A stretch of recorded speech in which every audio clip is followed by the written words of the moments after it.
Laut Mediterania. Sejak zaman kuno, laut ini telah menjadi salah satu perairan paling strategis di dunia yang secara langsung menghubungkan Asia, Afrika, dan Eropa. Namanya sudah menjelaskan segalanya. Dalam bahasa Latin artinya adalah laut di tengah bumi. Penguasaan laut di Mediterania selalu menjadi hal yang penting untuk memastikan keamanan dan memproyeksikan kekuatan di wilayah yang sangat penting ini. Khususnya di 3 titik sempit utama laut ini, yaitu Selat Gibraltar di ujung baratnya, Terusan Suez, dan Selat Turki di bagian timur. Penguasaan atas jalur-jalur sempit ini memungkinkan negara-negara untuk memproyeksikan kekuatan, mengamankan pelayaran mereka sendiri, dan berpotensi mengganggu logistik musuh. Dengan meningkatnya ketegangan di seluruh dunia dan jaringan perdagangan global yang semakin terancam, penguasaan atas Laut Tengah belum pernah sepenting ini secara strategis. Kapal selam memberikan keunggulan unik di lingkungan ini, melakukan pengintaian secara diam-diam, memantau pergerakan angkatan laut, mengumpulkan intelijen penting di wilayah yang diperebutkan, dan berfungsi sebagai daya tangkal yang kuat. Akibatnya, perebutan supremasi di bawah permukaan laut di Laut Tengah semakin memanas. Jadi mari kita lihat lebih dekat berbagai kekuatan kapal selam yang beroperasi di laut, bagaimana mereka saling dibandingkan, dan bagaimana mereka memengaruhi keseimbangan kekuatan di kawasan ini, baik saat ini maupun di masa depan. Ada 21 negara berdaulat yang memiliki garis pantai di Laut Tengah, ditambah 1 wilayah seberang Laut Inggris, Gibraltar, dan wilayah pesisir Palestina. Ada juga antara 2.000 hingga 2.200 pulau di laut yang berada di bawah yurisdiksi negara-negara tersebut. Jika kita menganggap Siprus sebagai negara Eropa, bukan negara Asia, maka 12 dari negara-negara tersebut adalah negara Eropa. Prancis, Spanyol, Italia, Yunani, Kroasia, Slovenia, Bosnia dan Herzegovina, Montenegro, Albania, Malta, Monaco, dan Siprus. 5 negara Afrika berbagi laut dengan mereka, yaitu Maroko, Aljazair, Tunisia, Mesir, dan Libya. Melengkapi negara-negara Mediterania adalah 5 negara Asia, Turki, Israel, Suria, Lebanon, dan negara yang diakui sebagian, Palestina. Dapat dimengerti, semua negara ini memiliki angkatan laut yang aktif, kecuali Palestina dan Bosnia dan Herzegovina, yang kekuatan angkatan lautnya secara efektif sudah tidak berfungsi lagi setelah puluhan tahun mengalami pengikisan dan blokade oleh Israel. Ini termasuk armada utama Prancis, Italia, dan Turki yang dianggap termasuk yang terkuat di dunia, serta angkatan laut lebih kecil tapi tangguh dari Montenegro dan Albania. Bahkan negara mikro Monaco mengoperasikan satuan angkatan laut kecil untuk patroli pantai dan keamanan. Pada tahun 2026, hanya 8 dari negara-negara ini yang mengoperasikan kapal selam dalam armada mereka. Yang penting, seperti yang akan kita temukan sebentar lagi, setidaknya 2 pasang dari negara-negara ini memiliki persaingan yang sudah berlangsung lama. Jika permusuhan berubah jadi konflik bersenjata, armada kapal selam mereka akan sangat berperan dalam hasil pertempuran. Prancis memiliki kekuatan kapal selam terkuat di antara negara-negara ini karena satu-satunya yang mengoperasikan kapal selam serang bertenaga nuklir. Semua negara lainnya hanya mengoperasikan kapal selam bertenaga diesel listrik atau kapal selam dengan sistem propulsi independen udara atau AIP, dan hanya 1, yaitu Turki, yang bahkan memiliki rencana untuk memperoleh kapal selam bertenaga nuklir di masa depan. 9 kapal selam bertenaga nuklir milik Prancis menempatkannya di jajaran kekuatan bawah laut utama. Selain Prancis, hanya 5 negara lain yang mengoperasikan kapal selam bertenaga nuklir, yaitu Amerika Serikat, Rusia, Inggris, Tiongkok, dan India. Kapal selam bertenaga nuklir memiliki 4 keunggulan utama dibandingkan kapal selam konvensional diesel elektrik dan kapal selam bertenaga AIP. Pertama, mereka menawarkan jangkauan dan daya tahan tanpa batas. Tidak seperti mesin bertenaga konvensional, reaktor nuklir tidak memerlukan udara, sehingga mereka dapat tetap berada di bawah air selama berbulan-bulan dan beroperasi selama puluhan tahun tanpa perlu mengisi bahan bakar ulang. Kapal selam nuklir memiliki jangkauan hampir tak terbatas, hanya dibatasi makanan dan kebutuhan kru. Kedua, tenaga nuklir menghasilkan energi besar, memungkinkan kapal selam mempertahankan kecepatan tinggi, sering di atas 30 knot dalam waktu lama. Hal itu membuat kapal selam bertenaga nuklir mampu melakukan penyebaran global secara cepat dan reposisi strategis pada tingkat yang tidak mungkin dilakukan oleh kapal bertenaga konvensional. Ketiga, kapal selam nuklir tidak perlu menggunakan snorkel sama sekali seperti kapal selam diesel listrik yang harus menyalakan mesin dan mengisi baterai. Mereka bisa tetap terendam sepanjang misi sehingga meningkatkan kemampuan siluman dan kelangsungan hidup mereka. Keempat, mereka dapat membawa senjata nuklir. Namun perlu diperjelas, tidak semua kapal selam bertenaga nuklir mampu membawa senjata nuklir. Pada dasarnya ada 3 kelas kapal selam bertenaga nuklir, yaitu SSBN, SSN, dan SSGN. SSBN yang dioperasikan oleh ke-6 negara dengan kapal selam bertenaga nuklir telah dirancang khusus untuk membawa dan meluncurkan rudal balistik yang diluncurkan dari kapal selam atau SLBM yang dipersenjatai dengan hulu ledak nuklir. Ini membentuk matra laut dalam triad penangkal nuklir negara-negara tersebut, yang juga dianggap sebagai bagian yang paling dapat bertahan hidup. SSBN bisa bersembunyi di laut selama berbulan-bulan, sehingga sulit dilacak bahkan oleh angkatan laut paling maju. Hal itu memberikan kemampuan serangan balasan kedua yang terjamin, yang mencegah musuh untuk mencoba serangan nuklir pertama, sehingga SSBN menjadi inti doktrin keamanan nasional negara-negara tersebut. Sebaliknya, SSN dirancang terutama untuk memburu kapal dan kapal selam lain dengan torpedo konvensional dan rudal jelajah. Beberapa SSN Rusia bisa membawa rudal jelajah nuklir, tapi tidak dirancang untuk membawa rudal balistik nuklir. Ada satu kemungkinan pengecualian, seperti yang akan kita bahas nanti. Sekarang, Prancis memiliki total 9 kapal selam, semuanya bertenaga nuklir, termasuk 4 SSBN bersenjata nuklir dan 5 SSN bersenjata konvensional. Kapal selam SSBN kelas Le L'Élysée milik Prancis, yaitu Le L'Élysée, Le Téméraire, Le Vigilant, dan Le Terrible, semuanya diresmikan antara tahun 1997 dan 2010. Mereka bermarkas di Elonguay di kota Brest, wilayah Britania Barat. Kapal-kapal besar, modern, dan sangat senyap ini memiliki panjang sedikit di bawah 450 kaki dan bobot 12.640 ton saat mengapung, serta 14.335 ton saat menyelam. Kapal-kapal ini ditenagai oleh reaktor nuklir air tekan K-15 berkekuatan 150 MW, 200.000 tenaga kuda yang mampu memberikan kecepatan lebih dari 25 knot saat menyelam dan jangkauan tak terbatas.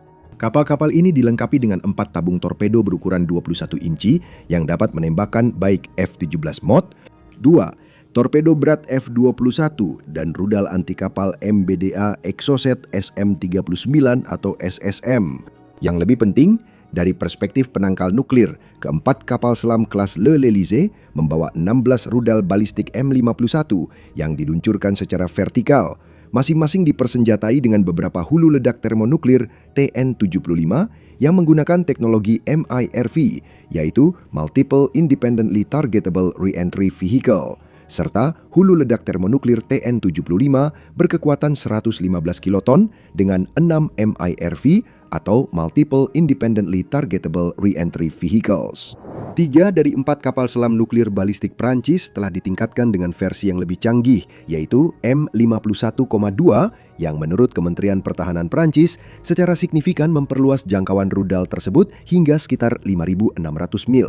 Rudal baru ini juga dirancang untuk membawa hulu ledak nuklir TNO yang baru, yang lebih canggih dan didesain agar lebih mampu bertahan dibandingkan dengan TN-75 yang lama. Selain kapal selam nuklir balistik, Prancis juga mengoperasikan 5 kapal selam nuklir serang. 3 diantaranya adalah kelas Barracuda atau Souverain yang modern, yaitu Souverain, Duguay-Trouin, dan Torville, dan yang keempat De Grace saat ini sedang menjalani uji coba di laut. 2 lagi, De Grasse dan Duc de Bouillon, sedang dalam tahap uji coba atau masih dalam pembangunan. Kapal-kapal ini dirancang menggantikan 2 kapal selam nuklir serang SSN Prancis yang masih aktif, yakni Amethyst dan Perla dari kelas Ruby yang menua. Perla sendiri sebenarnya dijadwalkan untuk pensiun pada pertengahan tahun 2028. Setelah mengalami kerusakan parah akibat kebakaran pada tahun 2020, kapal tersebut diperbaiki dan kembali bertugas aktif pada Juli 2023. Namun, kapal itu akan segera pensiun untuk memberi jalan bagi kapal kelas Barracuda baru. Kapal kelas Ruby memiliki panjang sekitar 241,5 kaki dan bobot benam 2.600 ton saat berada di bawah air. Mereka dilengkapi dengan 4 tabung torpedo untuk torpedo F-17 dan Exocet SM-39 SSM. Sebaliknya, kapal kelas Barracuda yang baru menawarkan kinerja dan daya tembak yang jauh lebih besar. Kapal ini lebih panjang dengan panjang hampir 325 kaki dan memiliki deplasmen saat menyelam yang lebih dari 2 kali lipat, yakni 5.300 ton. Kapal ini dapat menembakkan 24 senjata yang diluncurkan melalui 4 tabung torpedo, termasuk rudal jelajah serangan darat MDCN, torpedo F-21 Exocet, SM-39 SSM, dan ranjau laut. Kapal selam ini juga dilengkapi dengan sistem penyebaran pasukan khusus, membuat kapal selam ini cukup serbaguna untuk menangani operasi anti kapal selam, serangan darat, intelijen, dan operasi pasukan khusus. Secara teori, karena Prancis satu-satunya kekuatan Mediterania dengan kapal selam bertenaga dan bersenjata nuklir, seharusnya Prancis mendominasi medan bawah laut di kawasan itu tanpa tandingan. Tapi itu tidak selalu terjadi karena dua alasan. Pertama, kecuali satu pengecualian, semua negara pengoperasi kapal selam Mediterania lainnya umumnya berfokus secara lokal dan regional. Turki memiliki jangkauan geopolitik yang lebih luas dengan pangkalan di Siprus Utara, Qatar, dan Somalia. Turki menyewa Pulau Suakin di Sudan selama 99 tahun pada 2018 untuk membangun pangkalan angkatan laut utama. Namun rencana ini terhambat perang saudara bertahun-tahun di negara tersebut. Turki juga memiliki fakta kerjasama militer dengan Albania dan Azerbaijan, serta pangkalan operasi maju di Irak, Suriah, dan Libya. Jadi, strategi militer Turki meluas jauh melampaui sekedar melindungi perbatasannya. Namun berkat status Prancis sebagai bekas kekuatan kolonial besar, kepentingan geopolitik dan ekonominya tersebar di seluruh dunia. Pada kenyataannya, itu berarti bahwa kapal selam bertenaga nuklirnya tidak bisa sepenuhnya difokuskan pada wilayah Mediterania.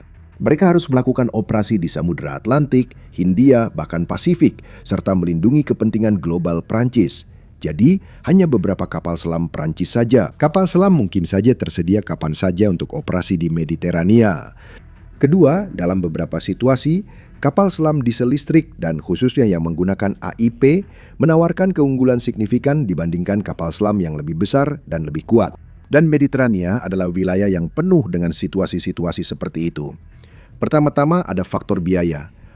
Kapal selam bertenaga nuklir jauh lebih mahal daripada kapal selam konvensional, baik dalam pembangunan maupun operasional. Sebagai contoh, kapal selam serang nuklir kelas Virginia milik Amerika Serikat harganya berkisar antara 1,8 miliar hingga 3,6 miliar dolar.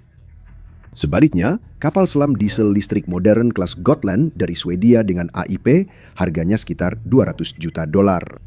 Bahkan kapal selam kelas atas Jerman, Type 212, harganya kurang dari setengah kapal kelas Virginia, yaitu sekitar 1,3 miliar dolar. Mengoperasikan kapal selam bertenaga nuklir juga jauh lebih mahal. Biaya operasional tahunan untuk satu kapal selam kelas Virginia diperkirakan mencapai 140 juta dolar, mencakup kru, perawatan, dan dukungan. Kapal selam diesel listrik harus sering mengisi bahan bakar. Namun biaya siklus hidup keseluruhan mereka diperkirakan hanya sebagian kecil dari kapal selam nuklir. Dengan biaya sepanjang masa untuk armada nuklir diperkirakan 50 hingga 70% lebih tinggi dibandingkan armada diesel. Biaya tambahan untuk armada kapal selam bertenaga nuklir mungkin memang sepadan untuk negara seperti Prancis, di mana keunggulan kapal selam bertenaga nuklir di laut lepas tidak dapat ditandingi oleh kapal diesel listrik atau kapal bertenaga AIP yang lebih murah. Namun bagi negara-negara seperti Italia, Spanyol, Aljazair, dan Mesir yang fokus angkatan lautnya terutama pada pertahanan regional dan operasi pesisir, bukan pada proyeksi kekuatan, biaya tambahan yang sangat besar untuk beralih ke tenaga nuklir sebenarnya tidak dapat dibenarkan secara strategis. Biaya yang sangat tinggi untuk membangun dan memelihara kapal selam nuklir jelas jauh melampaui anggaran pertahanan sebagian besar negara. Kebanyakan negara memang tidak memiliki industri maju, galangan kapal khusus, serta tenaga kerja terlatih di bidang teknik nuklir dan keselamatan yang dibutuhkan untuk mengembangkan dan memelihara propulsi nuklir. Di sisi lain, kapal selam diesel listrik AIP jauh lebih murah, sehingga angkatan laut yang lebih kecil dapat membeli dan memelihara armada. Bukan berarti angkatan laut atau anggaran pertahanan Turki bisa dianggap kecil menurut standar global. Dari segi jumlah, Turki sudah memiliki lebih banyak kapal selam dibandingkan Prancis, yaitu 12 unit dibandingkan 9. Per tahun 2026, Angkatan Laut Turki mengoperasikan 12 kapal selam serang diesel listrik dengan rencana untuk memperluas armada menjadi 18. Semua kapal selam ini bertenaga konvensional, kelas Reis terbaru memakai sistem propulsi AIP, sisanya menggunakan mesin diesel listrik. Yang tertua diantaranya adalah 3 kapal selam kelas Atalay, yaitu TCG Yildirim, TCG Doğanay, dan TCG Dolunay. Kapal keempat, TCG Bursa, baru-baru ini dinonaktifkan pada Juni 2025. dan Yildirim saat ini digunakan untuk tugas uji coba dan pelatihan, sementara 2 kapal lainnya masih aktif bertugas. Dengan panjang 193,5 kaki dan bobot benam 1.200 ton, kapal-kapal ini dilengkapi 8 tabung torpedo untuk 14 torpedo, termasuk torpedo berat Akya buatan dalam negeri. 4 kapal selam kelas Preveze milik Turki lebih baru, mulai beroperasi antara tahun 1994 dan 1999. TCG Preveze, TCG Sakarya, TCG 18 Mart, dan TCG Anafatalar sedikit lebih panjang dibandingkan kelas Atalay dengan panjang 200,1 kaki. Memiliki bobot benam 1.586 ton dan juga membawa 8 tabung torpedo untuk 14 torpedo. Berbeda dengan kapal kelas Atalay Type 209-1200 yang lebih tua, kapal ini didasarkan pada desain Jerman Type 209-1400 yang lebih besar dan dibangun di Turki. Yang lebih baru lagi adalah 4 kapal kelas Gor, yaitu TCG Gor, TCG Çanakkale, TCG Burak Reis, dan TCG B Inanu. Mulai beroperasi antara tahun 2003 dan 2007, kapal-kapal ini merupakan versi yang ditingkatkan dari desain Jerman Type 209 T2 1400 yang dibangun di Turki. Mereka memiliki 200,1 kaki dan 8 tabung torpedo seperti kelas Preveze, tetapi bobot benamnya sedikit lebih besar, yakni 1.586 ton. Kapal utama armada kapal selam Turki saat ini adalah TCG Piraeus Reis, kapal pertama kelas Reis yang mulai beroperasi pada 2024. 5 kapal selam kelas Reis lainnya saat ini sedang dalam tahap pembangunan atau sudah dipesan, sehingga secara signifikan memperbesar ukuran dan kekuatan armada tersebut. Modifikasi dari Jerman Type 214 TN ini yang diproduksi bersama di Turki memiliki panjang 219,8 kaki, bobot benam 1.800 ton, dan dilengkapi dengan sistem propulsi AIP yang memungkinkan operasi tersembunyi di bawah air selama berminggu-minggu. 8 tabung torpedo kapal ini mampu meluncurkan torpedo Akenji dan rudal anti-udara IDAS, memperluas cakupan operasionalnya. Seperti yang telah disebutkan sebelumnya, Turki telah mengumumkan niatnya untuk mengembangkan kapal selam bertenaga nuklir dalam jangka panjang yang dikenal sebagai Niyukden. Namun, niatnya adalah untuk mengembangkan kapal selam bertenaga nuklir, bukan kapal bersenjata nuklir. Turki, setidaknya secara resmi, bukanlah negara nuklir dan tidak berniat menjadi negara nuklir. Peningkatan kemampuan operasi laut lepas dari kapal ini menunjukkan ambisi geopolitik Turki yang semakin meluas. Namun, kecil kemungkinan bahwa niat utama Turki adalah untuk menempatkan Niyukden di Mediterania. Sekarang jika Anda menikmati pembaruan harian tentang cerita militer terpenting di seluruh dunia dan pembahasan mendalam tentang perkembangan militer terbaru, pastikan Anda berlangganan saluran ini. Di The Military Show, kami menggali jauh di balik berita utama untuk memberikan Anda cerita lengkap dan mengapa itu penting.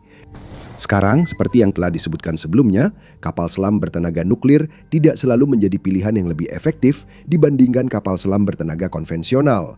Dan Laut Mediterania adalah contoh yang sempurna untuk hal ini. Laut ini memiliki banyak pulau, pesisir dangkal, wilayah pesisir yang sempit, kepulauan, dan beberapa titik sempit yang menjadi jalur penghubung. Kapal selam konvensional yang lebih kecil dan lincah lebih cocok untuk situasi ini, saat kapal selam nuklir yang besar dan mahal justru kurang efektif dan lebih rentan. Saat beroperasi dengan daya baterai atau AIP, kapal selam ini jauh lebih senyap dibandingkan kapal selam nuklir yang pompa pendingin reaktornya menghasilkan suara mekanis terus-menerus. Hal ini memungkinkan kapal selam yang lebih kecil untuk mengendap tanpa suara di dasar laut, menjadikan mereka sebagai predator penyergap yang tangguh terhadap kapal permukaan maupun kapal selam lainnya.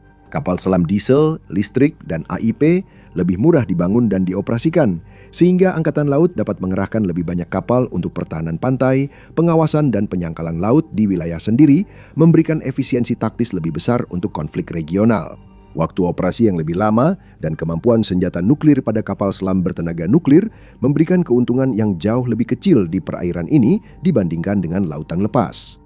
Sebagian besar kebutuhan akan kapal selam bertenaga nuklir di Mediterania juga berkurang karena banyak negara Eropa bersama dengan Turki merupakan anggota NATO.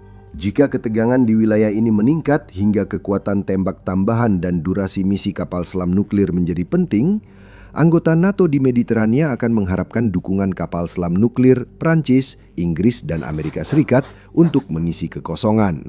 Namun demikian, pesaing utama Turki di wilayah tersebut adalah sesama anggota NATO, yaitu Yunani. Perselisihan lama antara kedua negara, khususnya soal Pulau Siprus, telah dikendalikan oleh keanggotaan bersama mereka di NATO. Namun, Yunani tetap membangun armada kapal selamnya sendiri yang tangguh.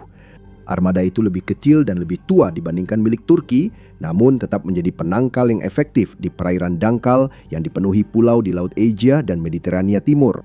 Pada tahun 2026, Angkatan Laut Yunani mengoperasikan 5 kapal selam serang diesel elektrik, 4 kapal kelas Papa Nikolis yang modern dan 5 kapal yang lebih tua, 1 kapal selam kelas Okeanos, 3 kelas Poseidon, dan 1 kapal selam kelas Glafkos. Seperti kapal selam Turki, keempat kapal selam modern yaitu Papa Nikolis, Pipinos, Matrosos, dan Katsonis dibangun di Yunani berdasarkan desain Jerman, kali ini menggunakan tipe 214HN. Mereka bertenaga diesel elektrik dengan AIP sehingga dapat beroperasi di bawah air lebih lama. Dengan panjang 213,25 kaki dan bobot benam 1.600 ton, serta 8 tabung torpedo untuk 14 torpedo berat Black Shark. Torpedo dan rudal anti kapal sub Harpoon, mereka hampir setara dengan kapal-kapal terbaik di armada Turki. Meskipun satu-satunya kapal selam kelas Okeanos yang bernama Okeanos telah ditingkatkan dengan mesin retrofit, kapal itu dan kapal selam Yunani lainnya yang lebih tua mulai terlihat sangat usang. Angkatan Laut Yunani sedang menjalankan rencana untuk menggantinya dengan kapal selam modern, mempertimbangkan model dari Prancis, Jerman, dan Swedia. Ini mirip dengan kapal selam Italia, namun karena Italia tak punya saingan langsung seperti Yunani, kebutuhan modernisasi tidak terlalu mendesak. Angkatan Laut Italia saat ini mengoperasikan 8 kapal selam serang diesel elektrik, 4 kelas Sauro yang modern namun mulai menua, dan 4 kelas Tadaro yang canggih. Namun, seperti negara lain yang telah disebutkan, Italia juga tengah menjalankan program modernisasi kapal selam besar-besaran. Secara khusus, upacara peletakan lunas untuk kapal selam generasi berikutnya, yang pertama dari 4 unit U-212 NFS, diadakan pada Februari 2026. Kapal-kapal ini dirancang menggantikan kelas Sauro yang menua. Bukan berarti kelas Sauro tidak efektif, hanya masa tugasnya hampir selesai. Keempat kapal tersebut yaitu Salvatore Pelosi, Primo Longo Longobardo, Gianfranco Gazzanella Pierogia, S-525 dan Giuliano Brini mulai beroperasi antara tahun 1988 dan 1995. Kapal selam bertenaga diesel listrik ini memiliki panjang 218,8 kaki, bobot benam 1.450 ton, dan dilengkapi 6 tabung torpedo untuk torpedo berat Black Shark serta rudal anti kapal sub Harpoon. Kapal utama armada kapal selam Italia saat ini, kelas Tadaro, jauh lebih modern. Keempat kapal, Salvatore Todaro, Sire, kelas Todaro Type 212A, dan Pietro Venuti, mulai beroperasi antara tahun 2006 hingga 2017. Ditenagai oleh propulsi diesel elektrik AIP Type 212A Italia ini, hasil modifikasi dari desain asli Jerman, memiliki panjang 183,7 kaki, bobot benam 1.650 ton, dan konfigurasi persenjataan yang sama dengan kelas Sauro. Kapal selam baru U-212 Near Future atau NFS secara signifikan meningkatkan kemampuan bawah laut Italia.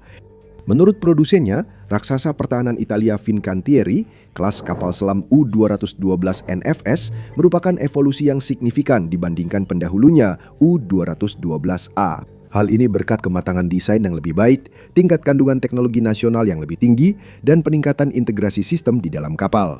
Inovasi yang dikembangkan oleh industri Italia, termasuk baterai propulsi lithium ion dan sistem tempur baru, akan memastikan tingkat siluman, daya tahan, efisiensi, dan ketahanan siber yang lebih tinggi. U-212 NFS akan dilengkapi dengan rudal jelajah serang darat, torpedo, dan kendaraan bawah air tak berawak.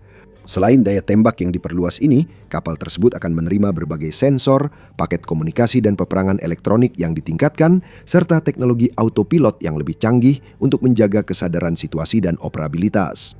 Kapal selam ini memiliki panjang 194 kaki, lebar 23 kaki, dan dek 2 tingkat untuk menampung lebih dari 30 awak. Ketika kapal-kapal ini dikirimkan, yang direncanakan antara tahun 2029 dan 2032, kapal-kapal ini bisa dibilang akan menjadikan Italia memiliki kapal selam bertenaga non-nuklir paling mutakhir di Mediterania. Untuk saat ini, anggota NATO yang paling mungkin meminta dukungan kapal selam canggih baru ini dalam keadaan darurat adalah Spanyol. Mengingat bahwa Spanyol bersama dengan Inggris di Gibraltar sebagian besar bertanggung jawab atas keamanan di jalur sempit strategis Selat Gibraltar, Anda mungkin berharap mereka memiliki armada kapal selam yang signifikan. Saat ini, mereka hanya punya 3 kapal selam, 2 diantaranya buatan tahun 1980-an. Kelas Galerna milik Spanyol, yang juga dikenal sebagai kelas S-70 Agosta, kini mendekati akhir masa tugasnya, dengan S-71 Galerna yang tersisa akan digantikan oleh kelas S-80 Plus yang lebih baru, atau kelas Isaac Peral, kapal selam mulai dioperasikan. Sekarang, seperti kekuatan kapal selam Eropa lainnya di Mediterania, Spanyol juga sedang melakukan upaya modernisasi angkatan laut besar-besaran yang dipelopori oleh pengembangan 4 desain baru S-80 Plus. Dilengkapi dengan torpedo berat dan pada akhirnya sistem propulsi AIP yang canggih, kapal selam serang diesel listrik baru ini merupakan lompatan besar dalam kemampuan tempur bawah laut Madrid. Namun, cacat desain dan krisis anggaran pemerintah membuat proyek Peral terhenti selama bertahun-tahun. Dibutuhkan waktu 5.831 hari sejak upacara peletakan lunas bagi Spanyol untuk meluncurkan kapal pertama dari kelas ini, yaitu Isaac Peral pada Mei 2021. Kapal kedua dari kelas ini, S-82 Narciso Monturiol, memulai uji coba laut pada akhir tahun 2025. Dan 2 kapal berikutnya dari total 6 kapal yang dipesan saat ini, yaitu Cosme Garcia dan Mateo Garcia de los Reyes, peletakan lunasnya dilakukan pada tahun 2010 dan 2011, dengan perkiraan tanggal masuk dinas pada tahun 2028 dan 2029. Kapal kelas Isaac Peral lebih panjang daripada sebagian besar kapal selam saat ini di Mediterania, dengan panjang 265,7 kaki dan lebih berat dengan bobot benam 2.965 ton. Dengan jangkauan 5.000 mil laut, kapal ini memiliki daya tahan hingga 50 hari. Mereka dipersenjatai dengan ranjau laut serta tabung torpedo 533 mm untuk torpedo berat DM-DM2A4C Hawk, rudal UGM-84 Harpoon, dan opsional torpedo Black Shark. Setelah seluruh armada kelas Isaac Peral beroperasi penuh, Spanyol di atas kertas akan memiliki armada kapal selam konvensional terkuat di ujung barat Mediterania. Sampai saat itu, Aljazair, kekuatan lain di Mediterania Barat yang memiliki kapal selam, saat ini memegang keunggulan signifikan atas Spanyol. Angkatan Laut Nasional Aljazair saat ini mengoperasikan armada 6 kapal selam konvensional diesel listrik, semuanya varian dari kelas Kilo Rusia, dengan 2 varian kelas Kilo yang telah dimodernisasi diyakini sedang dipesan. 4 yang pertama, O-21 Mesali El Huj, O-22 Akram Pucha Bucha, O-31 El Warsenis, dan O-32 El Ogar. Merupakan bagian dari kelas Project 636 Varsyavianka dan terutama ditujukan untuk operasi anti kapal dan anti kapal selam di perairan yang relatif dangkal. Kapal selam berbadan torpedo ini memiliki panjang 238,2 kaki, 3.076 ton saat menyelam, dan dikabarkan dapat mencapai kecepatan hingga 25 knot. Mereka dipersenjatai dengan 6 tabung torpedo berukuran 533 mm, membawa hingga 18 torpedo pelacak atau torpedo kendali kawat atau 24 ranjau AM-AM1, dan juga dapat dilengkapi dengan 4 rudal jelajah kaliber. Aljazair juga memiliki 2 kapal selam proyek 877 EKM yang lebih tua, yaitu versi asli dari kelas Kilo. Namun, Ruiz Haj Mubarak dan El Haj Slimane telah ditingkatkan pada tahun 2010-an untuk memperpanjang masa pakai dan mengintegrasikan senjata modern. Untungnya, meskipun memiliki hubungan strategis yang lama dan mendalam dengan Rusia dan Tiongkok, Aljazair tetap menjaga hubungan yang bersahabat dan semakin baik dengan Uni Eropa dan NATO. Jadi kemungkinan terjadinya konflik bawah laut antara kekuatan kapal selam di ujung barat Mediterania sangat rendah. Hal serupa tak berlaku di ujung laut lain. Mesir dan Israel memang punya perjanjian damai yang bertahan sejak 1979. Namun kedua negara tersebut sebelumnya telah berperang sebanyak 4 kali sejak berdirinya negara Israel pada tahun 1948, yaitu Perang Arab Israel pada tahun itu, Krisis Suez tahun 1956, Perang 6 Hari tahun 1967, dan Perang Yom Kippur tahun 1973. Meski kerjasama perdagangan dan militer kedua negara tetap stabil, ketegangan meningkat dalam beberapa tahun terakhir.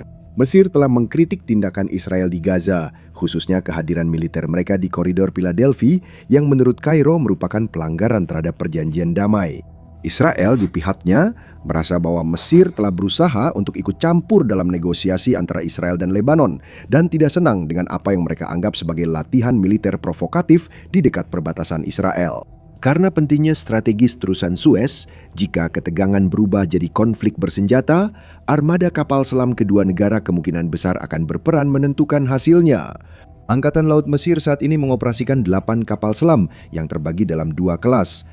4 kapal selam serang diesel listrik modern kelas S-41 Type 209 1400 mod buatan Jerman dan 4 kapal selam kelas Romeo atau Type 033 buatan Tiongkok yang lebih tua yang didasarkan pada desain Soviet. Kapal-kapal kelas S-41 ini merupakan kapal kelas atas, dibangun dengan kualitas khas Jerman dan diluncurkan antara tahun 2015 hingga 2020. Kapal ini memiliki panjang 204 kaki, bobot benam 1.600 ton, dan dilengkapi dengan 8 tabung torpedo 533 mm untuk 14 torpedo DM-2A4. DM-2A4C High Mod 4 atau rudal anti kapal UGM-84L Harpoon Block 2. Mereka juga dapat menebar ranjau laut. 4 kapal selam tua masih tercatat aktif, tapi kemungkinan hanya dipakai untuk pelatihan atau tugas pelabuhan karena usianya yang sudah usang. Seperti negara lain yang telah dibahas, Mesir juga mengevaluasi kapal selam generasi berikut untuk menggantikan kapal lamanya dengan kelas Barracuda dari Prancis dan S-80 Plus dari Spanyol sebagai pilihan utama. Angkatan Laut Israel sendiri mengoperasikan 6 kapal selam kelas Dolphin yang dibangun oleh HDW di Jerman. Kapal-kapal ini adalah kapal selam diesel listrik tercanggih di dunia dan merupakan inti daya tangkal berbasis laut Israel.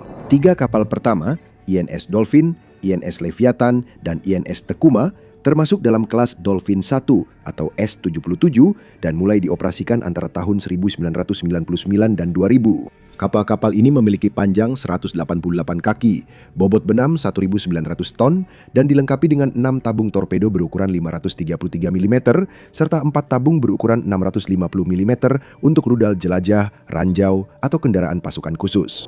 Kelas Dolphin 2 atau S-78 yang lebih baru menggunakan tenaga AIP untuk durasi misi yang lebih lama, memiliki panjang 225 kaki, dan bobot benam 2.400 ton. Mereka punya persenjataan seperti kelas S-77, tapi dilengkapi sistem lebih canggih, lambung non-magnetik, siluman tingkat lanjut, dan bisa mengerahkan pasukan khusus. 2 kapal pertama dari kelas ini, INS Tanin dan INS Rahaf, mulai bertugas pada tahun 2014 dan 2016, sedangkan kapal ketiga, INS Drakon, dikirim pada tahun 2024 dan saat ini sedang menjalani uji coba laut. Tak perlu dikatakan, dengan negara lain di kawasan sibuk memodernisasi, Israel juga demikian. Pada tahun 2022, Israel dan Jerman merampungkan kontrak untuk 3 kapal selam generasi berikutnya, kelas Dakar, guna menggantikan kapal-kapal selam Dolphin 1 yang sudah menua, dengan pengiriman diperkirakan mulai tahun 2027 hingga awal 2030-an. Kapal-kapal ini diperkirakan lebih besar, memiliki AIP, sistem tempur, dan sensor lebih canggih, serta kapasitas muatan rudal dan sistem tak berawak lebih besar. Kapal baru ini akan membantu Israel mempertahankan keunggulan bawah laut atas Mesir hingga generasi berikutnya. Meskipun hubungan Israel dengan Turki juga memburuk dan hubungan Israel dengan Aljazair bisa dibilang sangat dingin, Israel mungkin harus mengandalkan kemampuan rahasia jika terjadi perang Islam skala penuh melawan Israel seperti yang terjadi pada tahun 1948 dalam waktu dekat. Senjata nuklir, persenjataan nuklir Israel adalah salah satu rahasia militer yang paling terbuka di dunia. Israel dan sekutunya seperti Amerika Serikat tetap ambigu soal nuklir, namun semua tahu mereka memilikinya. Secara luas diyakini bahwa semua kapal selam Israel mampu meluncurkan senjata nuklir, menjadikan mereka salah satu dari sedikit SSK di dunia yang mampu melakukan hal ini. Tabung 650 mm pada kapal selam Dolphin 1 dan Dolphin 2 itu bisa digunakan untuk meluncurkan. Rudal jelajah Popeye Turbo yang diluncurkan dari kapal selam secara luas dinilai membawa hulu ledak nuklir dengan daya ledak sekitar 200 kiloton dan jangkauan setidaknya 930 mil. Jika benar, ini akan memberikan Israel kapabilitas serangan balasan kedua berbasis laut yang mampu bertahan, menempatkannya pada tingkat kekuatan yang sama dengan Prancis. Jika semuanya dijumlahkan dan dengan begitu banyak kekuatan kapal selam di Mediterania, sulit membayangkan kekuatan eksternal seperti Rusia dan Tiongkok bisa mendapatkan pijakan yang menentukan di Mediterania, meskipun armada mereka jauh lebih besar. Selama kekuatan pemersatu NATO di wilayah tersebut tetap bertahan, situasi bawah laut seharusnya tetap kurang lebih terkendali. Namun jika jaminan keamanan itu dicabut, dengan begitu banyak kapal selam canggih di bawah laut, hasil dari pertempuran bawah laut di Mediterania akan sulit diprediksi. Negara-negara Mediterania bukan satu-satunya kekuatan Eropa yang mengembangkan kapal selam baru yang canggih. Lihat video ini tentang A-26 terbaru dari Swedia yang sangat inovatif.